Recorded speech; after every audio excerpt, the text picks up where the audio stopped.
भाई देश के अंदर और मार्केट के अंदर ना एक अलग ही नौटंकी चल रही है जिसके ऊपर हम ज़्यादा बात कर ही नहीं सकते हैं। क्यों नहीं बात कर सकते? क्योंकि बराबर बात करते रहते हैं। आप भी कितना सुनेंगे भाई, और मैं भी कितनी बात करूंगा। बराबर तो बात होती रहती है। मार्केट अगर एक दिन पॉजिटिव रहता है तो उसके बदले में 2 दिन नेगेटिव चला जाता है। 2 दिन आपको रेड निशान ही देखने को मिलते हैं। बड़ी मुश्किल से आज की भी मार्केट पॉजिटिव पॉजिटिव दिख रही है मैक्सिमम जगह पे, लेकिन इसकी कोई गारंटी नहीं कि ये कब तक रहेगी। गिफ्ट निफ्टी के अंदर पॉजिटिविटी है, उसके बाद यूएस के मार्केट वगैरह के अंदर भी पॉजिटिविटी देखने को मिल रही है। लेकिन हमारा मुद्दा आज ये नहीं है। जो मेन चीज़ है जिसके ऊपर हम बात करना चाह रहे हैं वो एक पोर्टफोलियो है जो कि राकेश जी की तरफ से आया है। इन्होंने अपना पोर्टफोलियो सेंड किया है, उसके अलावा कुछ बातें कही हैं। सबसे पहले इसके पोर्टफोलियो में क्या क्या फंड्स है, कौन कौन से फंड्स है, किस कैटेगरी के हैं, ये तमाम तो चीज़ों को मैं आपको दिखलाता हूँ, आप देख लीजिए। फिर हम आगे की बात करेंगे तो वो कम्प्लीटली आपको समझ में आएगा कि हाँ कैसी है पोर्टफोलियो। देखिए सबसे पहले तो यहाँ पर 4 स्मॉल कैप आपको पहले नंबर पे देखने को मिल जाता है। यानी 4 स्मॉल कैप में पहले नंबर पे टाटा स्मॉल कैप फंड है, कॉन्ट स्मॉल कैप फंड है, और उसके बाद Nippon India small cap fund है, Motilal Oswal small cap fund है। उसके बाद आ जाता है कॉन्ट मिड कैप है, 2 मिड कैप है, जिसमें से पहला है कॉन्ट मिड कैप, दूसरा है मोतीलाल ओसवाल मिड कैप, उसके बाद पारंपरिक फ्लेक्सी कैप फंड, और उसके बाद है 8वें नंबर पे Nippon India large cap fund. ठीक है, टोटली ये 8 फंड है। अब नीचे में सर ने कहा है कि सर मैं सब में बराबर बराबर एसआईपी कर रहा हूँ, समझ रहे हैं? क्या ये सही है या नहीं है? तो देखिए मेरे हिसाब से इस पोर्टफोलियो में सर ने कुछ भी मेंशन नहीं किया हुआ है कि सर की एज क्या है, क्योंकि जब भी आप पोर्टफोलियो को सेंड करते हैं ना तो वहाँ पर आप अपनी एज को मेंशन करें कि हाँ मैं इस एज का हूँ, मेरा सोर्स ऑफ इनकम ये है, मेरा मंथली कमाई ये है, इतने कमाई निवेश कर लेता हूँ। उसके अलावा क्या कहते हैं कितने समय के लिए आप निवेश कर रहे हैं, कितना लमसम कर रहे हैं, कितना एसआईपी कर रहे हैं, ये सारी चीज़ों का पता होना चाहिए। तो ये सारी बातों का जब पता होता है ना तो इंसान कंप्लीटली जवाब दे सकता है। ठीक है ना? तो सर ने ऐसा कुछ भी मेंशन नहीं किया है, लेकिन मैं ये मानकर चलता हूँ कि ये पोर्टफोलियो 7 साल के लिए, कम से कम 7 साल के लिए बनाई गई है, उससे ओवर टाइम पीरियड के लिए बनाई गई है। मैं ये मान कर चलता हूँ, जबकि सर ने कुछ कहा नहीं है। ठीक है, तो मैं यहाँ पर कुछ चीज़ें हैं जो कि कहना चाहूँगा कि स्मॉल कैप सबसे पहले नंबर पे कि 4 स्मॉल कैप में, इसमें स्मॉल कैप कम करने की ज़रूरत है। और ऐसा नहीं कि स्मॉल कैप कम करके कोई दूसरा फंड लेने की ज़रूरत है, ज़रूरत भी नहीं है। आपके पोर्टफोलियो में 8 फंड है जो कि इनफ है, तो इसमें से 1-2 आप कम भी कर दीजिए तभी भी वो इनफ ही रहेगा, समझ रहे हैं ना? तो आपको स्मॉल कैप कम कर देना है। अब कहेंगे कि भाई स्मॉल कैप जैसे अगर मान लीजिए कि अब बराबर बराबर एसआईपी कर रहे हैं 8 फंड के अंदर, 500 की या 1-1 हज़ार की या 2-2 हज़ार की, तो जो स्मॉल कैप 2 कम जो करना है उनके पैसे स्मॉल कैप में ही डाल दीजिए। यानी मेरे कहने का ये मतलब ये है कि भाई एक्सपोजर को आप बढ़ा दीजिए, है ना? दूसरा फंड लेने की ज़रूरत ही नहीं है आपको, उसी में एक्सपोजर को बढ़ा दीजिए। 2 स्मॉल कैप रखिए और 2 को निकाल दीजिए। ठीक है, सबसे पहली चीज़ तो ये हो गई। दूसरी बात मैं ये कहना चाहूँगा कि देखिए सर, मैं बहुत दिन पहले इसी तरह के एक पोर्टफोलियो को रिव्यू करते हुए मैंने कहा हुआ था, एक बात कहा था कि देखिए जो लोग बराबर बराबर जो हर फंड में एसआईपी करते हैं उसका कोई मतलब नहीं होता है। ठीक है ना? आप बराबर बराबर एसआईपी क्यों कर रहे हैं? आप हिस्सा थोड़ी लगा रहे हैं कि बराबर बराबर देना ज़रूरी है, ऐसा नहीं है।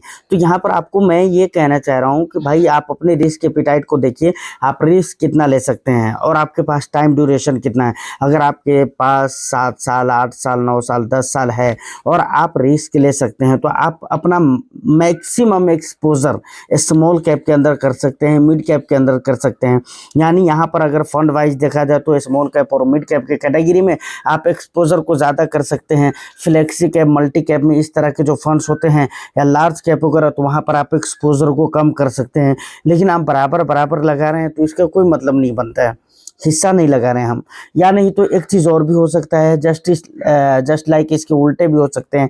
मानकर चलिए अगर आपके पास बहुत सारा समय नहीं है, 4-5 साल 6 साल के लिए अगर आप निवेश कर रहे हैं, तो आप अपने मैक्सिमम एक्सपोजर को क्या कहते हैं कि लार्ज कैप में दे सकते हैं, मल्टी कैप फ्लेक्सी कैप में दे सकते हैं, एक स्मॉल कैप, एक मिड कैप भी रख सकते हैं, जहाँ पर एक्सपोजर आप बिल्कुल कम करके रख सकते हैं, ऐसा भी हो सकता है। तो ज़रूरत के अकॉर्डिंग इंसान मतलब ये वेरी करता है पर्सन टू पर्सन, समझ रहे हैं? लेकिन बराबर बराबर अगर हम हिस्सा लगाने की तरह अगर हम निवेश कर रहे हैं, एलोकेशन करके रखे हैं, तो ये मुनासिब चीज़ नहीं, ये चीज़ आपको करने की ज़रूरत भी नहीं। उसके बाद एक बात और भी है, लास्ट बात मैं कहना चाहूँगा कि देखिए 5 फंड है जो कि मैं पहले ही बोल चुका हूँ, 8 फंड है जो कि आप लिए हुए हैं, तो इसमें से कम कर दीजिए फंड को। ठीक है ना? स्मॉल कैप 2 कम कर दीजिए, ऑटोमेटिकली फंड आपके पास ठीक ठाक हो जाएंगे। निप्पॉन लार्ज कैप को आप रख सकते हैं, पारंपरिक फ्लेक्सी कैप को भी रख सकते हैं, क्योंकि पारंपरिक फ्लेक्सी कैप बहुत ही बेस्ट फंड है और इतनी गिरावटों में भी ये फंड बहुत ही कम गिरा है, तो इसलिए ऐसे ऐसे फंड आपको रखना चाहिए। और देखिए मैं बराबर कहता हूँ कि देखिए मल्टी कैप और फ्लेक्सी कैप जो लोग रखते हैं ना, फ्लेक्सी कैप को लेकर बहुत ज़्यादा एक बात उठती है ना कि भाई फ्लेक्सी कैप के जो फंड मैनेजर होते हैं वो ध्यान नहीं देते हैं, सारा के सारा पैसे लार्ज कैप में डालकर वो सो जाते हैं, मतलब कुछ भी करते हैं उससे मतलब नहीं, वो अपने घर में रहते हैं या सो जाते हैं या क्या करते हैं, ध्यान नहीं देते, उससे आपको मतलब नहीं है। आप मैक्सिमम टाइम का जो टाइम ड्यूरेशन है उसके रिटर्न्स को देखिए, वहाँ पर आपको कंपेयर करके देखना चाहिए। मैंने बराबर बताया है कि किसी भी फंड को जब आप कंपेयर करते हैं तो वहाँ पर 2 चीज़ों से कंपेयर, आपको 2-3 चीज़ें होती हैं जिनसे आपको कंपेयर करना चाहिए। सबसे पहले नंबर पे तो किसी भी फंड को उसके बेंचमार्क इंडेक्स से कंपेयर करिए, देखिए कि वो किस बेंचमार्क इंडेक्स को फॉलो कर रहा है। जिस बेंचमार्क इंडेक्स को फॉलो कर रहा है, सेम टाइम ड्यूरेशन में जितना रिटर्न्स बेंचमार्क इंडेक्स ने दिया है, तो फंड ने अपने बेंचमार्क इंडेक्स को बीट किया है या नहीं किया है। अगर फंड का रिटर्न्स अपने बेंचमार्क के रिटर्न्स को बीट कर पा रहा है तो ये हमारे लिए काफ़ी नहीं होता है। फिर हम कंपैरिजन करके देखेंगे कि ठीक है, जो सेम कैटेगरी एवरेज के जो फंड है, मतलब कैटेगरी के जो दूसरे फंड्स है उनके रिटर्न्स कैसे रहे हैं। मानकर चलिए कि अब वहाँ पर कैटेगरी एवरेज को वो बीट नहीं कर पा रहा है, अपने बेंचमार्क इंडेक्स को बीट कर पा रहा है, लेकिन कैटेगरी एवरेज को जब आप कंपेयर करके देखेंगे कैटेगरी एवरेज के फंड से, तो आपको यहाँ पर यह पता चल जाएगा कि कोई फंड है जो कि अपने बेंचमार्क को बीट कर पा रहा है, लेकिन वो किस परसेंटेज से बीट कर पा रहा है।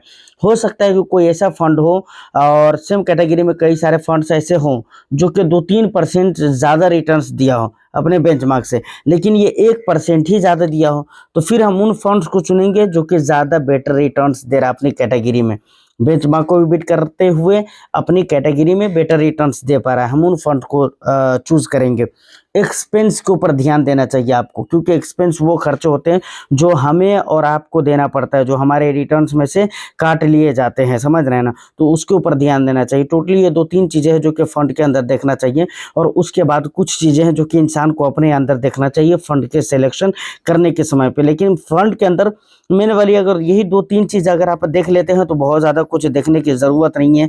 होल्डिंग्स वगैरह ऐसे भी आपको बहुत ज़्यादा चेक करने की ज़रूरत नहीं, क्योंकि देखिए होल्डिंग्स में एक सारी कंपनी रहती नहीं, एक कंपनी तो है नहीं, 2 कंपनी 4 कंपनी तो है नहीं, 50-50 कंपनी रहती है, 100-100 कंपनी रहती है, 150-150 कंपनी रहती है। सोचे तो कंपनी बहुत ज़्यादा आपको देखने की ज़रूरत नहीं है।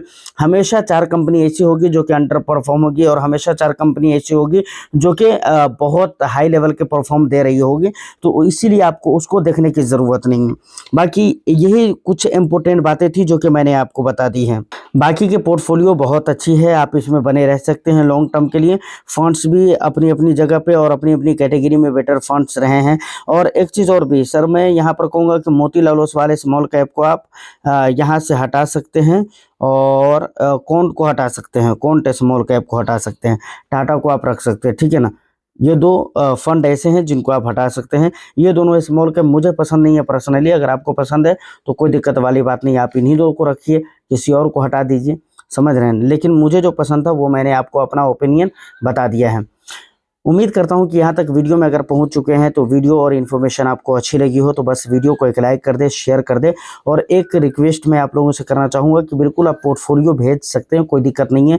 बहुत दिनों तक मैंने कमेंट का भी रिप्लाई नहीं किया था, लेकिन अब सारी चीज़ें प्रॉपर होनी शुरू हो गई हैं, और धीरे धीरे हम फिर से अपने पिछले रूटीन की तरफ लौट रहे हैं। तो आप पोर्टफोलियो भेजिए और पूरे उस पर डिटेल्स लिख कर भेजिए कि एज नाम हमारा ये है, एज ये है, हम इसलिए इस मकसद के लिए निवेश करना चाहते हैं, हमारा इन्वेस्टमेंट होराइजन इतने दिनों का रहने वाला है, हमारा फैमिली एक्सपेंसेस इतना है, मैं महीने का इतना कमाता हूँ, सोर्स ऑफ इनकम ये है, इतना लमसम इतनी एसआईपी है, ये टोटल डिटेल्स लिख कर भेजेंगे ना, तो वहाँ पर पोर्टफोलियो को देखने में कुछ और ही मज़ा आता है, और अलग लेवल की जानकारी मैं भी आपको देने की कोशिश करूँगा जो कि नेक्स्ट लेवल की हो सकती है, ठीक है। तो बस लाइक करके शेयर कर दे।